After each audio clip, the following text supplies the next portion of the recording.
시청자 여러분 안녕하십니까. 파워피플의 진행자 배종호입니다. 대한민국을 움직이는 파워피플을 직접 만나서 중요 국정 현안과 그들의 성공 스토리를 알아보는 배종호의 파워피플. 오늘은 야당 국회의원님을 모셨는데요. 서초구청장을 지내신 도시행정 전문가이자 보수정치의 1번지라고 불리는 서울 강남의 서초 지역구에서 연달아 당선되신 박성중 국민의힘 서울시당 위원장님을 모셨습니다. 안녕하십니까? 안녕하십니까? 네, 반갑습니다. 이렇게 귀한 시간 내주셔서 감사합니다. 아이고 감사합니다. 근데 우리 의원님은 언제 봐도 그냥 에너지가 넘쳐요. 예. 그 에너자이저 비결이 뭡니까? 우선 항상 긍정적으로 생각합니다. 생각을. 어. 네. 가능성이 있다. 뭐 네. 좀 어렵다 해도 분명히 된다. 네. 이런 어떤 걸 가지고 있으니까 역시 에너지가 노는 형태가 되고. 네. 이제 두 번째는 아무래도 운동을 많이 하죠. 운동. 네, 무슨 다양한 운동하세요? 뭐 숨쉬기 운동? 숨쉬기 운동 플러스해서 네. 뭐 등산, 등산. 테니스. 네. 제가 이래도 검도가 이다입니다. 검도가 이다. 예, 예. 야, 테니스라든지. 그럼 신문지 말하자면 다 정리하겠네요. 그러죠. 야, 대단하네요. 그다음에 뭐 기타 여러 가지 뭐 다른 뭐 걷기라든지 네. 다양하게 많이 합니다. 검도 2단이지만 혹시 또 뭐 여야 간에 또 다툼 있을 때 그 앞장서시면 안 됩니다. 예, 앞장서다가 지금 패스트트랙으로 법원에 지금 재판받고 있습니다. 아, 그렇군요. 뭐 아무 문제 없이 잘 나오실 것 같고요. 예, 예. 그러면 이제 아까 검도도 2단이라고 그러셨는데 네네. 검도를 하시게 된 무슨 배경이 있습니까? 청와대에서 이제 근무할 때, 아, 청와대도 근무하셨군요. 예, 문무관이라는 데가 있는데, 그렇죠. 예, 그때 검도를 배우게 됐습니다. 아, 그래서 한 그렇군요. 3년 정도 검도를 배우다가 네. 그걸로 끊지 못하고 한 3년 더 6년을 검도를 했습니다. 6년? 예, 그래서 2단 공인이 됐죠. 공인입니까? 예, 예. 1단 정도 하려면 시간이 얼마 정도 걸립니까? 보통 1단 한데 한 3년? 아, 3년. 그러면 2단 하려면 6년 걸려야 됩니까? 뭐 2단은 빠르면은 한 4년 정도 됐지만 저는 천천히 하다 보니까 좀 그럼 시간이- 검도 10단 하려면 한 30년 걸려야 되겠네요. 예, 그거는 시간이 소요돼야 됩니다. 아, 한 30년 그렇군요. 소요. 예, 네. 그리고 이제 지금 보니까요. 서초 하면은 예, 예. 보수 정치의 1번지다. 예. 그래서 뭐 말뚝만 꽂으면 누구나 당선된다. 예, 예. 그래서 뭐 동방불패 지역구다라는 얘기인데 그러다 보니까 막 낙하산 공천도 많잖아요. 근데 어떻게 이 보수 정치 1번지 서초에서 2번이나 연달아 당선되셨어요? 역시 이제 우리나라 양궁과 똑같죠. 아, 양궁. 예, 양궁이 뭐 세계 나가면 전부 우승하잖아요. 네. 근데 예선이 굉장히 어렵잖아요. 아, 예선이. 그래서 우리 지역도 예선이 굉장히 어렵습니다. 아, 예선이. 가능성이 있으니까 전부 그냥 낙하산으로 해가지고 그냥 배정을 한다든지 네. 또 그 일반 1차 예선이 뭐 결승과 같이 이렇게 되는 거예요. 양궁 같이. 근데 낙하산도 막으시고 예. 또 경선도 통과하시는데 실제 경선이 너무 치열해가지고 지난번에 치열했죠. 1차 경선에서 두 분이 소수점 이하까지 자리가 똑같았죠. 예, 예, 예. 이게 우리 정치사에 있었습니까? 처음이죠. 아, 그래요. 처음에 제가 이제 초선할 때는 네네. 그 당시는 국민 경선이라 해가지고 국민 경선. 국민 경선이라 해가지고 네. 지금까지는 위에서 내리 꼽았습니다. 서초나 강남 지역을 네네네.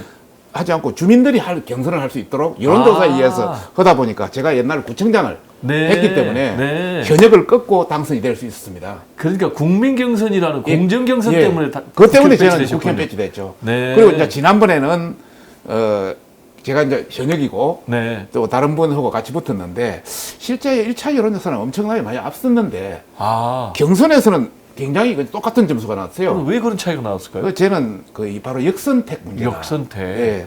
뭐 지금 여당도 그 당시 후보가 47%나 얻었습니다. 그러니까 네. 거의 반반 아닙니까? 네. 그러니까 여당의 그 어떤 지원하는 그 어떤 주민들 입장에서는 네. 아무래도 쉬운 상대를 고를 수밖에 없죠. 네. 그래서 역선택의 방지 조항이 들어가야 된다고 그 당시도 그렇게 주장했는데 네. 그게 받아들이지 않아서 그 당시 굉장히 고전을 했습니다. 그럼 이제 합리적인 그 보수 네. 분들은 상당히 우리 박 의원님을 좋아할 것 같은데요. 강성 아스팔트는 좀 안 좋아할 것 같고요. 아스팔트는 굉장히 안 좋아하죠. 그래서 합리적 네. 개혁 보수는 네네네. 뭐 같은 편으로 계속 활동하고 있는 그런 편입니다. 그러면 유승민 국회의원과 전 국회의원이죠? 네네. 가까우시겠네요? 뭐 그렇게 가깝지는 않습니다. 같이 바른정당에 있어 보긴 했습니다만은 그렇군요. 조금 결이 좀 다르시더라고. 아, 예, 그렇군요. 예, 예. 자, 그러면요. 이번에는 지역구 얘기를 조금 해봐야 될 것 같은데요. 네네. 서초구청장도 하셨잖아요. 예, 예, 예. 근데 서초구청장 하시면서 예, 예. 내가 이것만큼은 정말 잘했다라는 걸 꼽는다면 어떤 업적을 꼽으시겠어요? 뭐 여러 가지가 있지만은 네.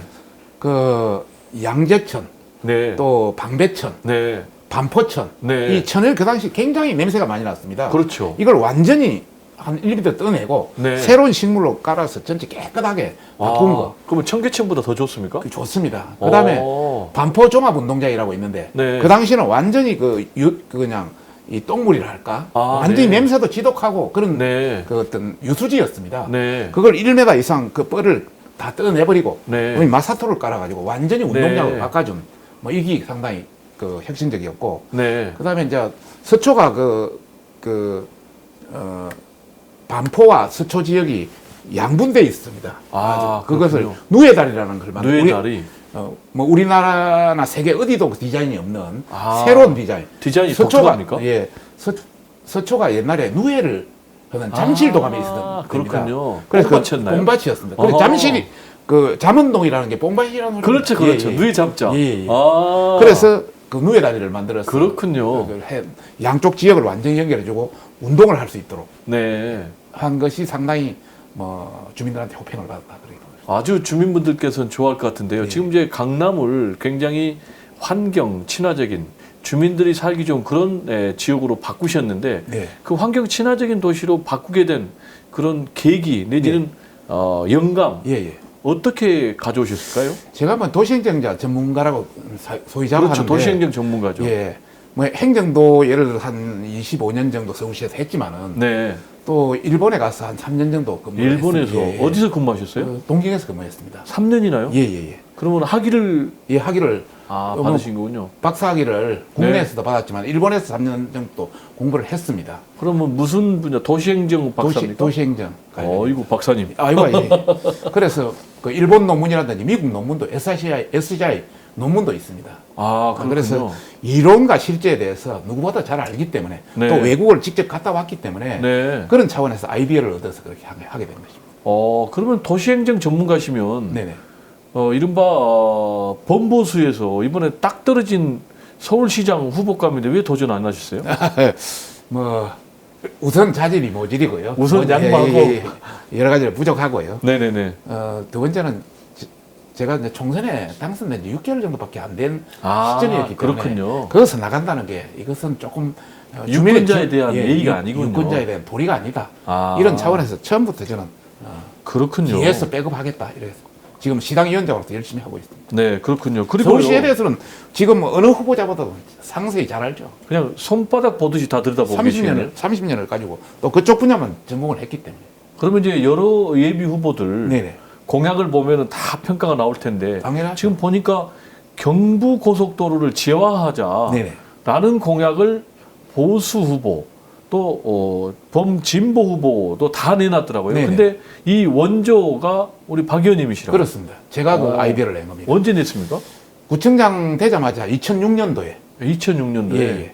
구청장의 그 공약으로 제가 걸고 네. 바로 나왔는데요. 네. 뭐 세계 각국의 이제 도시행정을 연구하다 보니까 네. 박사학위 논문을 쓴다고 한 300편의 외국의 논문들을 비교해봤습니다. 네. 그 중에 파리에 네. 파리 외곽도로라든지 또 일본에도 그런 약간의 비슷한 것도 있고 이래서 네네. 그걸 연구해서 우리가 경부고속도로가 지금 한 70년 가까이 네. 60년 정도 되나 가까이가 국민을 위해서 굉장히 그 중요한 역할을 젖줄 역할을 했지만은 네. 그 주변에는 여러 가지 어떤 유해 물질이라든지 네. 소음이라든지 때문에 네. 영향을 미치지 않습니까? 네. 이것을 덮어버리면 정말 좋은 어떤 하나의 테마가 되겠다 해서 그때 아이디어를 냈죠. 그럼 이제 지금 서울시장 예비 후보들의 경부고속도로 지하화 공약과 네네. 그리고 박 의원님의 지하화 공약은 좀 다르다면서요? 조금 어떤 차이가 있습니까? 결이 그 당시는 이제 실현 가능한 안을 내야 되기 때문에 네. 세 가지 안을 다 검토했습니다. 네. 경부고속도로를 지금 현재 경부고속도로 단차가 있기 때문에 그걸 덮는 방안. 덮어서 아주 간단하게 돈 적게 들이고 한 5천억 범위 내에서 네. 완전히 그렇게 소음이라든지 뭐 유해 물질만 방지하고 네. 그런 덮어서 큰 공원을 제공하는 방안. 공원 제공. 그 이란. 이란. 네. 이 안은 완전히 대심도 그 경부고속도로 지하에는 지하철도 지나가고 있습니다. 아, 네. 또 이 하수라든지 이런 것도 더 지나가고 네네네. 있기 때문에 그보다 훨씬 밑으로 들어가야 되니까 한 30m 지하에 대심도 그러니까 대심이 큰 대자 깊은 심자. 기벌심자 예. 네. 그런 어떤 도로를 내자는 안. 아. 지금 현재 뭐 구청장이 이제 그럼 이야기하는 대심도로 해서 어떻게 활용한다는 거죠? 대심도 하면 저 양재 쪽에서 네네. 쭉 들어와 가지고 잠원 쪽에서 나오는 네. 그런 개념이죠. 이제 그런 어떤 대심도 도로를 건설하는 네. 방안. 또 하나는 사만. 사만은 현재 뭐 여러 나라에서도 거의 되고 있지만은 상당히 높이 네. 세워서 고가도로를 완전히 큰 고가도로 아니고 다리발 하나만 세워서 양쪽으로 분리시키는 아주 최신의 고가도로 방안도 있습니다. 아, 그럼 그거는 이제- 경부고속도로 위에 또 도로를 만든다는 그렇죠, 거예요? 그렇죠. 아. 그런 방안도 이제 여러 가지로 생각했죠. 아, 그 중에 그렇군요. 가장 그래도 현실성 있고 네네네. 그 비용도 적게 드는 덮는 거. 덮는 방안을 그때 당시 검토를 했죠. 네. 그리고 그렇군요. 앞으로 돈이 더 뭐 예산이 더 확보되거나 네네네. 할 때는 대신도도 뚫는 방안으로. 그럼 이제 국가발전 차원에서 예, 예. 또는 뭐 서울시 종합발전 차원에서는 아까 말씀하신 이란, 이안, 사만 이 사만 중에 어느 게 가장 바람직하다고 보십니까? 저는 지금 현재 현실적으로 하는 것은 덮는 것이 가장 간단하고요. 네. 돈도 적게 드는 방안이고요.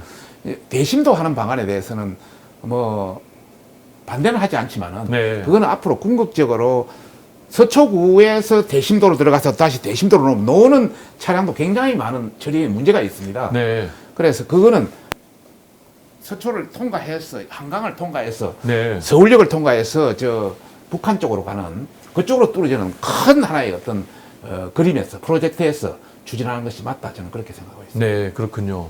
그리고 지금 이제 여론조사를 쭉 해보면요. 네네. 서울 지역 주민들이 가장 관심이 많은 분야가 부동산 같아요. 네, 그렇습니다. 그렇죠? 그런데 이제 이 부동산 관련해서 서울 시민들이 가장 어려워한 것은 뭐고 또 가장 필요한 것은 뭐라고 생각하셔요? 지금 문재인 정부 들어와서 네네. 거의 4년 됐지 않습니까? 네네. 지금까지 보면은 그 서울 아파트 값이 거의 60%까지 뛰었습니다. 최소 네. 60%. 많이 올랐죠? 예, 많이 올랐죠. 네. 그런데 그 박근혜 정부라든지 이명박 정부 9년 동안 한 게 한 15%. 네. 그렇게 그 9년보다 4배가 뛰었습니다. 네. 그 앞에 노무현 대통령까지 해서 14년보다 네. 2배가 뛰었습니다. 네. 그러다 보니까 이 많은 국민들이 뭐 집을 가지고 있는 사람들은 집이 올랐으니까 어느 정도 네. 혜택을 받다 뭐 여러 가지 측면도 있겠지만은 집을 잡지 못한 청년이라든지 이런 건 완전히 엇달감을 빠지는 거죠. 그렇죠.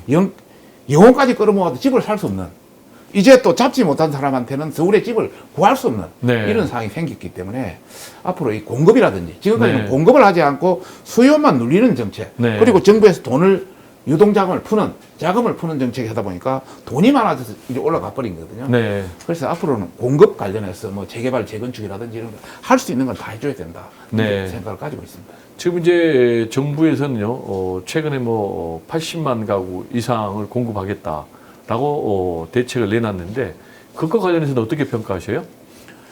지금 정부에서 25번째 대책이 이제까지는 공급이 부족하지 않다. 네네네. 또 공급이 부동산 안정 대책에 그렇게 큰 과제는 아니다. 이렇게 네네네. 계속 수요 억제 정책만 했는데 이제 25번째 공급 정책을 내놨지 않습니까? 네네네. 그래서 정부는 지금까지의 정책이 잘못됐다 자연한 형태가 되는 것이고요. 네네. 뭐 어차피 내놨으니까 다행이다 생각하고요. 네네. 다만 그 구체적인 장소가 없습니다. 네. 80만 가구를 공급하려면은 네. 예를 들어서 일산에 두 배, 세 배 정도 공급하는데 구체적인 장소가 있어야 되는데 부지가 없다. 부지를 구체적으로 내놓지를 않고 네네네. 그냥 대략 해서 계산하는 것은 그것은 정상적인 부동산 대책이 아니다 이런 말씀을 드리고 역시 공공에서 부지를 공급하는 네. 그런 거는 임대주택 위주로 공급하고 네. 민간한테 공급할 수 있도록 다 풀어줘야 됩니다. 네. 예를 들어서 뭐 그 재건축이라든지 네. 이 조금만 용적률 이런 거 조금만 줘도 얼마든지 할 수 있는 상황이거든요. 또 재개발이라든지 옛날에 네. 뉴타운이라든지 이런 거 재개발 정책이 있었지 네네네. 않습니까?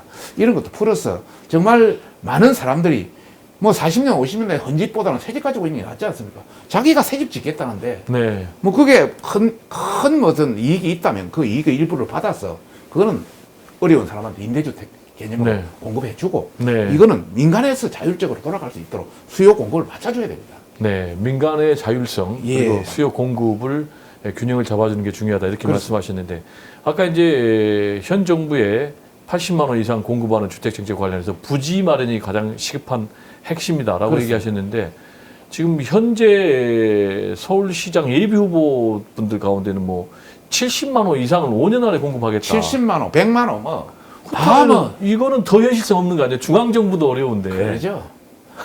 그 뭐 계획으로 발표하겠지만 네네네. 그 70만 원을 공급하겠다면 70만 원을 구체적으로 어느 땅에 몇 프로 얼마를 언제? 공급해 언제 이게 네. 착착착착 나와야 그게 하나의 이제 뭐 말이야 얼마든지 할 수 있는 거죠. 그렇군요. 예. 네. 공약 안 되기를 바랍니다. 빌공짜가 되면 예, 안 예. 되겠네요. 네. 그리고요. 이번에 좀 서울시장 보궐선거 얘기 좀 해보려고 하는데요. 네네네. 지금 현재 서울시당 위원장이잖아요. 그렇습니다. 국민의힘. 그렇습니다. 그러면 누구보다도 이 문제를 잘 아시고 네. 또 고민하고 계실 텐데 지금 주장하는 게 네네. 범보수 야권 후보 단일화 없이는 굉장히 선거 좀 어렵다라고 네네. 굉장히 주장을 하고 계시잖아요. 예예. 특히 그래서 이게 이기기 위한 상수다라고 얘기하시는데 예예. 궁금한 게 근데 예. 이게 가능할까요?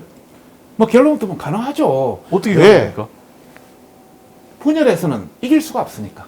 근데 그 당위는 누구나 인정하지만 예. 다 내가 돼야 된다 이렇게 주장하잖아요. 그렇게 생각하죠. 네. 그러나 여론조사라든지 이런 방법도 있으니까 네네.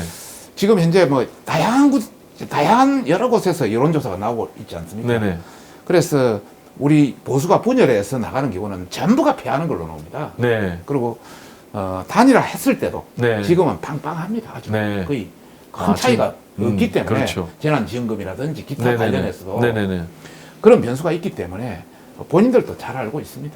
네. 단일화 하지 않고는 이길 수 없다. 네. 다만 모든 그 후보자들이 자기 위주로 단일화는 주장하겠지만은 네. 하여튼 저는 시당 위원장으로서 네. 정말 아름다운 경선이 될 수 있도록 계속 예의주시하고 만약에 그걸 어기는 사람이 있다면 경고도 주고 그래야 하겠습니다. 지금 쭉 언론에 노출된 걸 보니까요.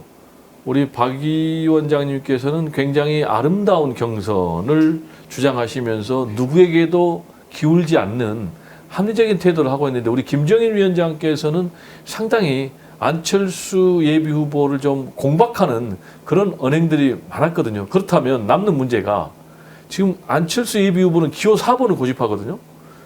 그러면 국민의힘 예비 후보는 이제 기호 2번으로 나와가지고 두 사람이 단일화할 텐데 기호 4번 안철수 후보가 만약에 이겨버린다면 김종인 비대위원장이 과연 협조를 제대로 할까요? 예.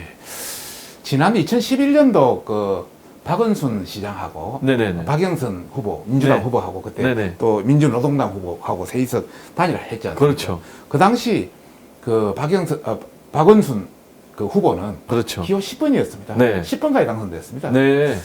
그런데 이제 이번 같은 경우는 우리 당 국민의힘 후보는 2번이고 네. 국민의당 후보는 4번 아닙니까? 그렇죠. 만약에 단일화 된다면 제가 보기로는 아마 오픈 차원에서 네. 제3의질에 무소속으로 가가지고 네. 하는 것이 바람직하지 않겠느냐. 왜냐하면 아. 국민의 당으로 만약에 출마해버리면 네. 우리 국민의힘 당원이라든지 많은 사람들이 네. 그게 100% 가겠느냐. 네. 이런 차원에서 여러 가지 최선의 어떤 대안을 찾을 거로 생각하고 있습니다. 아, 그러니까 박 의원님께서는 2번도 4번도 아닌 무소속 후보로 예, 가자. 그래서 무소속까지도 다 오. 포함하는 포괄하는 그런 개념으로 그건 제가 볼 때 하는, 하나의 예, 좋은 오픈 플랫폼의 형태가 되는 거죠. 아이디어가 될 것 같은데 예, 예. 혹시 그 의견에 대해서 당내 반응은 있습니까? 아직까지 우리 당내에서 우리 내부 경선에만 지금 주력하고 있기 때문에 네. 거기에 대한 부분은 아직 이야기를 하지 않고 있습니다. 아, 상당히 좋은 아이디어 같은데 예. 혹시 언론에서는 이런 주장 많이 하셨나요? 언론에서 뉴스 가치가 있는데요. 예, 아직 뭐 언론에서 그런 이야기는 나오지 않았죠. 아, 그렇군요. 그러면 이제 배종호의 파워피플 특종인 것 같은데요. 자, 우리가 잘 소화를 하겠고요. 네네.